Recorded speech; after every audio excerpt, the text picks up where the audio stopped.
ప్రాంతాల నుంచి మనుషులు కానివ్వండి, వ్యక్తులు, అభిమానులు, సినిమా పరిశ్రమ నుంచి కానివ్వండి, రకరకాల అసోసియేషన్స్ కానివ్వండి, అలా ఎంతోమంది రాజకీయ ప్రబుద్ధులు కానివ్వండి, అందరూ గత వారం రోజులుగా ఎడతెరిపి లేకుండా వాళ్ళు ప్రశంసలు కురిపిస్తున్నారంటే ఆ ఆనందం ద్విగుణీకృతమైంది. ఎంతో ఉద్వేగానికి ఎంతో ఇదిగా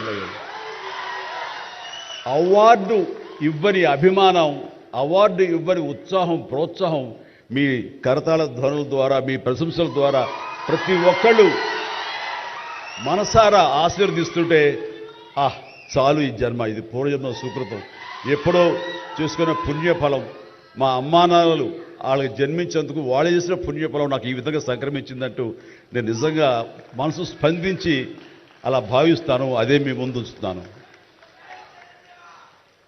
ఇక నాకు తెలిసి ప్రప్రథమంగా అవార్డులు అనౌన్స్ చేసిన వెంటనే ఒక ప్రభుత్వం స్పందించి వారికి ఈ రకంగా సన్మానం చెయ్యాలి అనే భావం రావటం అన్నది బహుశా ఎప్పుడు జరగలేదు. ఇదే మొట్టమొదటిసారి జరిగింది. దానికి ప్రధానమైన కారణం యువకులు, డైనమిక్ లీడర్ మన ముఖ్యమంత్రి రేవంత్ రెడ్డి గారు, అలాగే వాళ్ళ సహచర మంత్రి వర్యులు, వీళ్ళందరూ ఒక్కడిగా అనుకుని స్పందించిన మనసుతోటి మన వాళ్ళని మనం గౌరవించుకోకపోతే ఎలాగ గౌరవించుకోవాలి అంటూ అన్నది నిజంగా చెప్తాను. సభాముఖంగా వారికి నా హృదయపూర్వక ధన్యవాదాలు తెలియజేస్తాను.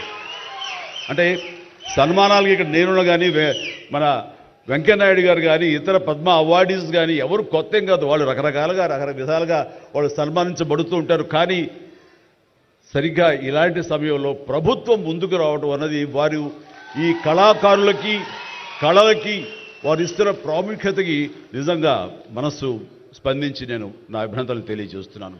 ఇందులో భాగంగా నిన్న మొన్న ముఖ్యమంత్రి గారు అనౌన్స్ చేశారు. ఇక్కడ నంది అవార్డ్స్ అనేవి ఒకప్పుడు ఇస్తూ వచ్చాము. నంది అవార్డ్స్ అనేది తర్వాత అదేదో గత చరిత్రలాగా అయిపోయి మాకు అందరికీ చిన్న డిసప్పాయింట్మెంట్ ఉంది అటు ఇరు రాష్ట్రాల్లో కూడా. అరే, కళాకారులు ఇంత నెగ్లెక్ట్ చేస్తున్నారు, ఇంత నిర్లక్ష్యపరుస్తున్నారు, ఎందుకు ఉత్సాహపరచట్లేదు? అది పెద్ద గొప్ప విషయం కూడా కాదు అది. అండ్ అది ఇస్తే కనుక చాలామంది చాలా ఉత్సాహం ఉంటుంది. ఆ ప్రోత్సాహంతో మరింత ముందుకెళ్తారు. తద్వారా ఎన్నో సినిమాలు కానీ, నాటకరంగం కానీ ఇవన్నీ అభివృద్ధి చెందుతాయి. తద్వారా ఎంతోమందికి ఎంప్లాయ్మెంట్ కానివ్వండి, ఎంతోమంది ప్రోత్సాహం కళాకారులు ఇంకొంచెం రావడం కానివ్వండి. ఆ రకంగా ఈ రోజును చూస్తే కనుక మన సినిమాలు ప్రపంచవ్యాప్తంగా ముందుకెళ్తున్నాయంటే అలాంటి ప్రోత్సాహం, అలాంటి ఉత్సాహం ఉండబట్టే. సో ప్రభుత్వ పరంగా కూడా అలాంటివి ఉంటే కనుక ఇది మరింత ముందుకెళ్ళడానికి అవకాశం ఉంది. అది గుర్తెరిగి ఈ రోజున ఆ అవార్డులు మళ్ళీ మనం రెజ్యూమ్ చేస్తాం, మళ్ళీ తిరిగి మళ్ళీ ఇస్తామని ఆ నిర్ణయం తీసుకోవటం, దానికి పేరు ప్రజాగాయకుడు. జీవితం అంతా కూడా రెవల్యూషనరీగా మార్పు తీసుకురావాలని ప్రయత్నించే నిరంతర శ్రామిక కళాకారుడు శ్రీ గద్దర్ గారు. గద్దర్ గారి పేరున అవార్డులు ఇవ్వటం అన్నది ఎంతో సముచితం, ఎంతో ఆనందం, ఎంతో ముదాహం.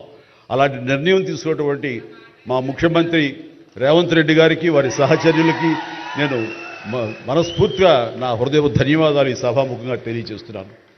అండ్ ఇక్కడ నాకు ఈ అవార్డు రావడం ఆనందం, కానీ ఆనందం మరింతగా ఉండటానికి కారణం మేము చిన్నప్పటి నుంచి ఎంతో అభిమానించి ఆయన చూసుకుని ఇన్స్పైర్ అయ్యాం. వారే స్టూడెంట్ లీడర్గా ఉండి జయాంధ్ర కోసం అప్పట్లో స్టీల్ ప్లాంట్ కోసంగా ప్రయత్నం చేసినటువంటి వెంకయ్యనాయుడు గారు. ఆయన వైజాగ్ కాలేజీలో, యూనివర్సిటీలో ఆయన స్టూడెంట్గా ఉన్నప్పుడు ఆయన ఇచ్చిన పిలుపుకి ఎక్కడో నర్సాపురంలో ఉండే మేమందరం స్పందించి స్ట్రైక్ చేయడం అనేది జరిగింది. ఆ రోజు నుంచి కూడా మాకు ఒక లీడర్ లాగా, మా నాయకుడిలాగా ఆయన మేము భావిస్తూ వచ్చి నన్ను అలాగా మేము ఎదిగాం. ఆయన అప్పటి నుంచి అబ్జర్వ్ చేస్తూనే ఉన్నాను. ఆయన వాగ్ధాటికి నేను పెద్ద ఫ్యాన్ని. ఆయన మాట్లాడే మాటలు అలాగా నోరు వెళ్ళగట్టి చూస్తుంటాను. ఇప్పుడు కూడా అదే ఎదురు చూస్తాను. ఆయన ఎంత ఓపికగా మాట్లాడతారో తెలియదు, కానీ డెఫినెట్గా అలరిస్తారంటూ ఎలాంటి సందేహం లేదు. సో ఆ రోజు నుంచి ఈ రోజు వరకు కూడాను ఆయన రాజకీయంగా ఒక హుందాతనంతో రియల్ స్టేట్స్మెన్ ఇన్ పాలిటిక్స్ అన్నది ఆయన నిర్మాణాత్మకంగా అలా ముందుకెళ్తూ ఈ రోజున అత్యున్నతమైన పొజిషన్ మాజీ ఉపరాష్ట్రపతిగా ఆయన నిర్వహించి తన బాధ్యతలు చేశారు. కానీ ఆయన ఎప్పుడూ మదనపడుతుంటారు. నాతో కూడా ఆయన షేర్ చేసుకున్నారు. రాజకీయాలు రాను ఇలాగా దుర్భాషలతోటి వ్యక్తిగత విమర్శలతోటి ఇలా దిగజారిపోతున్నాయి చిరంజీవి గారు. ఇది కాదు, ఇది ఆ హుందాతనం ఉండాలి. ఉండి కూడా ఎన్ని సాధించాం మేము. అది ఇదవుతున్నట్టు ఎంత మదన పడుతున్నారంటే వన్ కూర్చున్నప్పుడు ఆయనతో నాతో చెప్పినప్పుడు ఇప్పుడు కూడా అలాగే అయిపోతుంది. అలా అవ్వకుండా ఉంటే బాగుంటుంది అంటే అలాంటి అవ్వకుండా ఉంటే బాగుంటుందన్న ప్రయత్నంలో నేను కూడా మిమ్మల్ని ఇన్స్పిరేషన్గా తీసుకుని నేను వెళ్ళినవాడేనండి. కానీ ఆ ధాటికి ఆ మాటలకి మాట పడటం మాట అనటం ఇది నా వల్ల కాదు, మీలాగనే. కాబట్టి నేటి రాజకీయాల్లో మనం అన్ఫిట్ అంటారా, లేకపోతే మనలాంటి వాళ్ళు ఇలాగా ఎగైన్ ప్రతిసారి ప్రతి చోటని చెబుతూ ఉంటే ప్రజలు వాళ్ళు మోటివేట్ అయ్యి అలా దుర్భాషలాడి రాజకీయంగా వ్యక్తిగతంగా విమర్శ చేసే వాళ్ళని కానీ తిప్పి కొట్టగలిగితే ఖచ్చితంగా మీరనుకున్నది నేను అనుకున్నది జరిగి తీరుతుందండి. ఒక వాజ్పేయి గారు ఆ రోజుల్లో స్టేట్స్ మ్యాన్ అంటారు. ఆయనలాగా మళ్ళీ అంత హుందాతనం మళ్ళీ మనం ఈ రోజున మనం వెంకయ్యనాయుడు గారిలో చూస్తున్నాం. అయితే ఆయన రాజకీయంగా కొంచెం విశ్రమించారు కాబట్టి ఈ రోజున ప్రజలే ఆలోచించుకోవాలి. అలాగా నోరు జారే వాళ్ళని దుర్భాషలాడుతూ వ్యక్తిగత విమర్శలు చేసే వాళ్ళని తిప్పికొట్టే విధంగా నిర్ణయించే శక్తి మీకే ఉన్నది, మీరే నిర్ణయించుకోవాలని చెప్తున్నారు.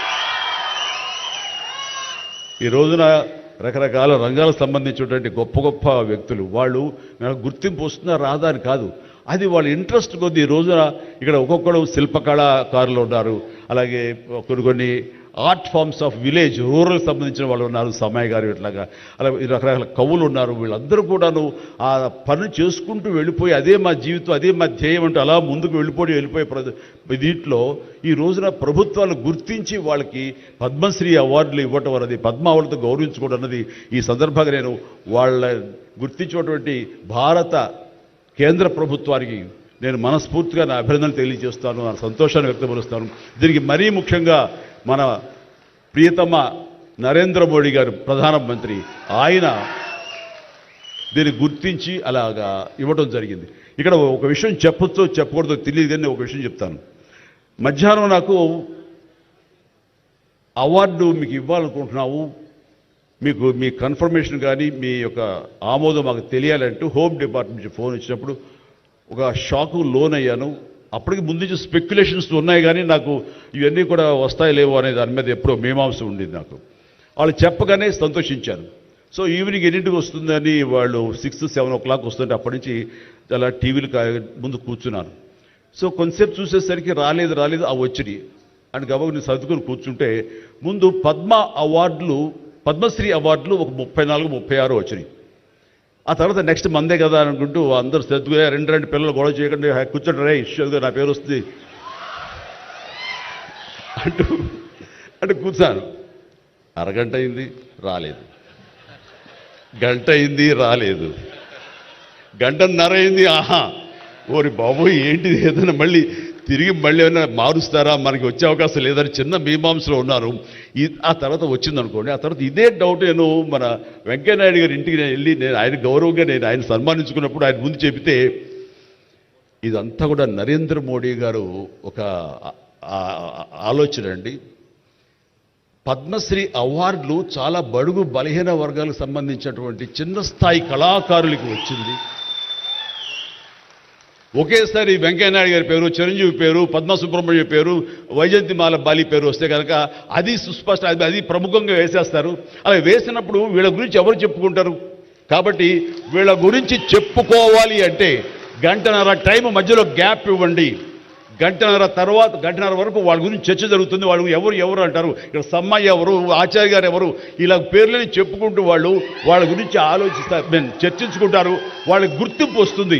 అది రిజిస్టర్ అయిన తర్వాత దెన్ చిరంజీవి వెంకయ్యనాయుడు గారు ఏంటి ఇష్టం అన్నారు. అది నిజంగా గొప్ప ఆలోచన, గొప్ప ఇది. వారి గురించి తెలుసుకున్న తర్వాత నాకు నరేంద్ర మోడీ గారి మీద గౌరవం మరింత పెరిగింది ఆయన చిన్న ఆలోచించి. సో ఇలాంటి సన్మానం జరగటం అన్నది నాకు నిజంగా అత్యంత గౌరవంగా భావిస్తాను. నా జన్మ సార్థకమైందని భావిస్తున్నాను.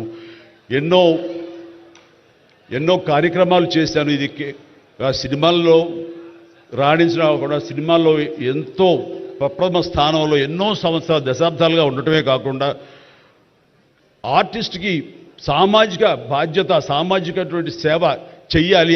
అది నేను అనుకోను కాదు, ఏమీ కాదు, నాకు అనిపించి నా అభిమానులు అందరూ కలిపి వాళ్ళు ఎంతసేపటికి సినిమా థియేటర్లకో వాల్ పోస్టర్లకో పాలాభిషేకాలకో వీటి కొట్టుకోవడాలు వీటికి ఉండేటటువంటి కల్చర్ని మనం మార్చాలి అనే ఉద్దేశంతో వీళ్ళందరూ శక్తివంతులు. ఇలాంటి శక్తిని అన్గైడెడ్ మిస్సైల్లా ఉండకుండా దీని అన్నింటి ఛానలైజ్ చేస్తే కనుక వీళ్ళ చేత సత్కార్యాలు మనం చేయించుకోవచ్చు అనే భావం నాకు లేట్ 90s వచ్చింది. అందులో భాగంగా ఆ రోజున బ్లడ్ దొరకక ఎంతోమంది మరణిస్తున్నారని తెలిసిన తర్వాత ఇంతమంది ప్రజానీకం ఉండి కేవలం బ్లడ్ అనేది హాస్పిటల్లోనో లేకపోతే ఫార్మస్యూటికల్స్లోనో దేడు దొరకదు మనకి. అది మనిషి ఇంకో మనిషికి ఇస్తేనే దొరుకుతుంది. అలాంటిది మనుషుల్లో ఇన్స్పైర్ చేయక వాళ్ళు స్పందింపచేసే విధంగా ఎవరు ముందుకు రాక జరుగుతుంది. కాబట్టి నేను ఎందుకు చేయకూడదు? నా అభిమానులు అనేవాళ్ళు ఎస్ ప్రాణం ఇస్తామంటారు. ప్రాణం వద్దు, రక్తం ఇవ్వండి, రక్తం ఇవ్వండి అంటూ నేను 25 సంవత్సరాల క్రితం ఇక్కడ బ్లడ్ బ్యాంక్ పెట్టిన తర్వాత ఈ ఉత్సాహం ఏమైనా పొంగులాగా ఉండి తర్వాత చల్లబడిపోతుందా అని అనుకున్నాను. కానీ లేదు, ఒక జీవనదిలాగా సాగుతూనే ఉంది. ఈరోజు కూడా మీ అందరి ప్రభావంతో ఎక్కడ మంచి కార్యక్రమం కానీ పుట్టినరోజు కానీ శుభకార్యం చేయాలన్న ప్రతి ఒక్కరు రక్తదానం కోసం ముందుకు వస్తున్నారు, రక్తదానం ఇస్తున్నారు అంటే కనుక దానికి ప్రప్రథమంగా నడుం బిగించింది నేను, నా అభిమానులు చెప్పలో గర్వంగా ఉంది నాకు ఈ రోజుకి. అలాగే మన కరోనా క్రైసిస్ వచ్చినప్పుడు బయటికి వెళ్ళే అవకాశం లేదు, ఉపాధి లేదు, ఇంట్లో కట్టుబడి ఉండాలి. ఇలాంటి పరిస్థితుల్లో వాళ్ళందరికీ నిత్యావసర వస్తువులకు చాలా కష్టపడిపోతారు అనుకున్నప్పుడు నా ఇతర మిత్రుల సహాయ సహకారాలతోటి నేను పెద్ద ఎత్తున వాళ్ళకి 4 నెలల పాటు మన ఇళ్లలో తినే హై క్వాలిటీ గ్రాసరీస్ నేను వాళ్ళకి అందివ్వడం జరిగింది. అది వాళ్ళు బయటికి రాలేరు, పోలీసులు వాళ్ళు చాలా స్ట్రిక్ట్గా ఇంటికే పరిమితం చేస్తారు, ఏం తింటారు. అప్పుడు నా అభిమానులు నేను ప్రోత్సహించి వెళితే నా అభిమానులు ప్రతి ఇంటికి వెళ్ళి ఆ బ్యాగ్స్ ఇచ్చేవాళ్ళు. అది గొప్పగా నాకు ఎంతో సంతృప్తి ఇచ్చింది. అలాగే ఆక్సిజన్ దొరకని పరిస్థితుల్లో, ప్రభుత్వాలు కూడా చేయలేని పరిస్థితుల్లో, హాస్పిటల్స్ అన్నీ కూడా చేతులు తీసిన పరిస్థితుల్లో నేను నా మిత్రుల సహకారంతో నేను స్వయంగా నా అభిమానులతో వారం రోజుల్లో 32 ప్లేసెస్లో ఈరోజు ఆక్సిజన్ అందివ్వడం జరిగింది. అలాగే కాన్సన్ట్రేటర్స్ ఇవ్వడం జరిగింది. ఇవన్నీ కూడా ఏంటంటే చెయ్యాలనే తపనతోటి బహుశా ఇవన్నీ కూడాను నాకు ఈ రోజున ఈ అర్హత రావడానికి, ఈ అవార్డు రావడానికి నాకు దోహదపడిందేమో అనుకుంటున్నాను. భగవంతుడా ఇంకా నాకు ఈ శక్తి సామర్థ్యాలు ఇవ్వు, ఈ ఆలోచన ఇవ్వు. నేను అవార్డుల కోసం ఎదురు చూడను, అవార్డులు రావాలి కోరుకోను, లేకపోతే చాలు. వాళ్ళ గుండెలు ఉండే ప్రేమ కంటే ఏ అవార్డు పెద్దది కాదు. కాబట్టి ఇలాగా మిగతా జీవితం సినిమాలు చేస్తూనే ఉంటా, డ్యాన్సులు ఆడుతూనే ఉంటా, ఫైట్లు చేస్తూనే ఉంటా, మిమ్మల్ని అలరిస్తూనే ఉంటా. అలాగే ఈ సేవా కార్యక్రమాలు కొనసాగిస్తూనే ఉంటాను. ఇది మీకు చెబుతూ ఈ అవకాశం ఇచ్చినటువంటి తెలంగాణ రాష్ట్ర ప్రభుత్వానికి మరీ ముఖ్యంగా మా ముఖ్యమంత్రి గారికి, మా ఉప ముఖ్యమంత్రి భట్టి గారికి, అలాగే మా సినిమాటోగ్రఫీ మినిస్టర్ గారికి, మిగతా ఇతర మినిస్టర్స్ అందరికీ నా హృదయపూర్వక ధన్యవాదాలు తెలియజేస్తూ థ్యాంక్ యూ సో మచ్.